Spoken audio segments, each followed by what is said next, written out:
there's a particular problem in the Islamic world which people don't really talk about very much, but it's this, that the Quran is meant to be the final revelation of God to man, the final revelation. There's none after it. And all the revelations that come before in the Abrahamic religions are part of Islam.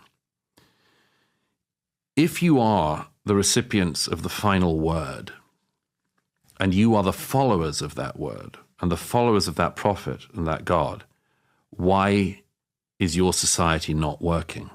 This clip by Douglas Murray is totally brilliant. I mean, the way that he explains the hatred of Islamists to the West is totally original.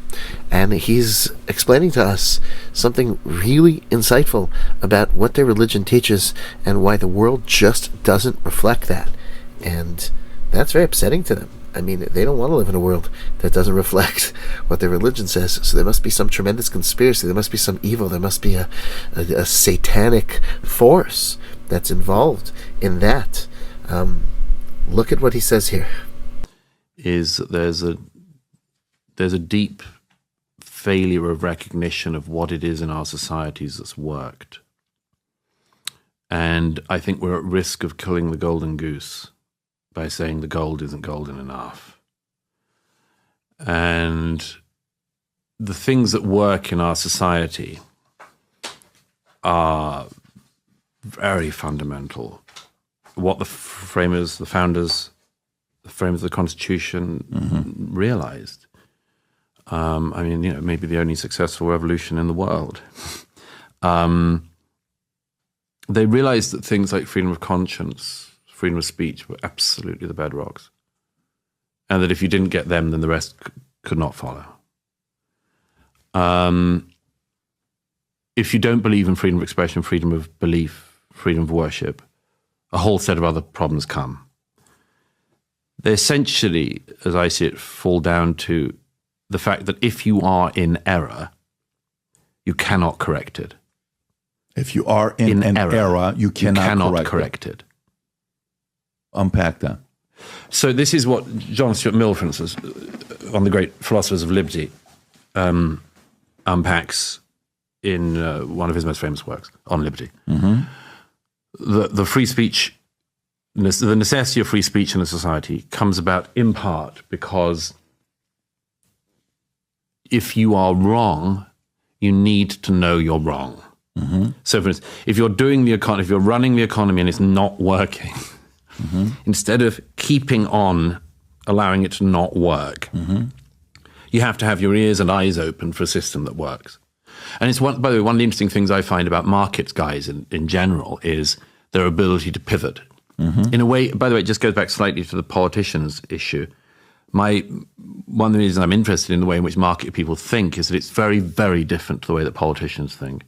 Politicians can see a wall and they drive towards it at the same speed or faster, and you say wall, wall, wall, and then they hit. Yeah. A market guy, you say wall and they move. This is a very, very different instinct. Now, but to go back to this, the ability to correct yourself if you're in error is absolutely key. The lack of information that has been available in not all, but much of the Islamic world for many centuries has caused a deep stagnation in those societies. And as I see it, the oil-rich countries like Qatar and Saudi, although Saudi is interestingly pivoting at the moment, very successfully, really, they have been in the same situation that European monarchies were like in, let's say, the 14th, 15th, 16th centuries, which was they could not grow the economy. There was no such concept, really. You had resources, in those days, sheep and crops. As today, the Gulf countries have oil. But that money was held by a small number of people, and there was just no other way of squeezing money from them other than squeezing them further in some form of taxation or invading a neighbor and taking their stuff.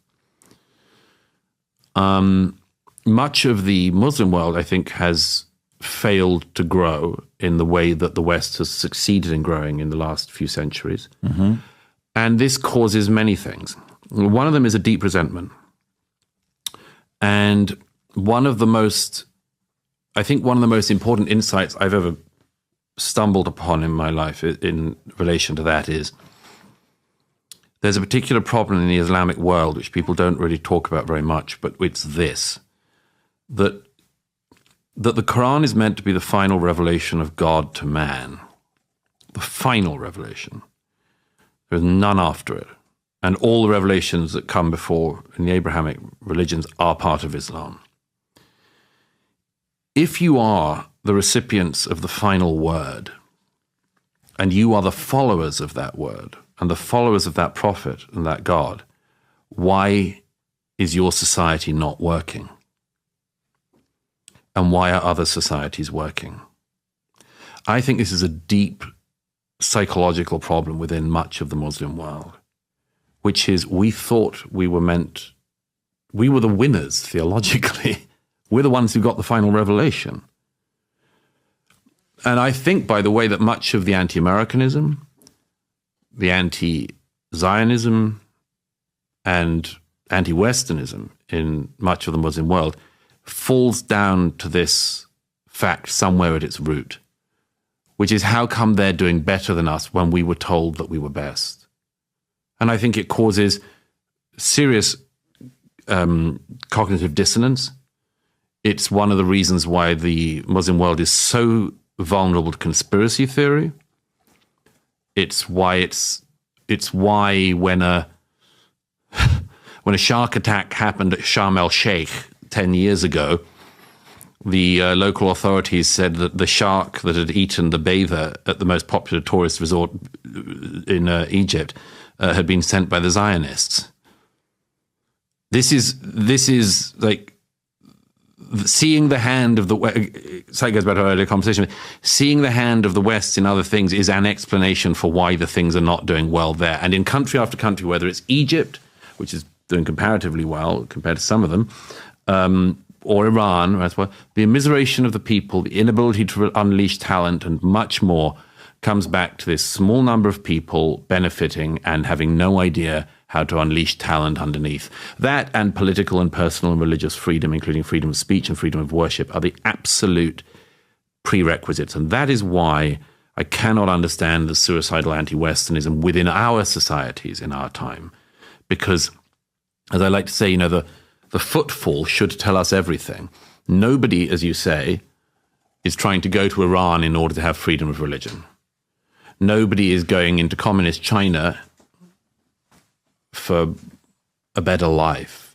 Certainly not from the West. They have a negative net migration, right? Right. Yeah. And this is why when I think of the sort of college students who believe that no one's had it so bad as you do in 2024 at Berkeley, one of the things I'm sort of amazed at is do you not notice that the world wants to come here? And do you not think there might be a reason for that? And do you not think that it might be because there are some things that we've done well here, and that if we've done well with them in the past, we should hold on to those things? Yeah. Really a tremendous insight, and especially because, the awareness that so many who are living within the United States and attending Berkeley in 2024 are starting to adopt these totally outrageous values, hating the system that has given them the freedom and the blessings and the things that the entire world wants out of life. Everybody's trying to get here, and the people who are here are standing here ungrateful. I mean, it's just not to be believed to a bystander. I don't know how anybody can take this seriously. It's really astonishing, and nobody says it better than he did just now.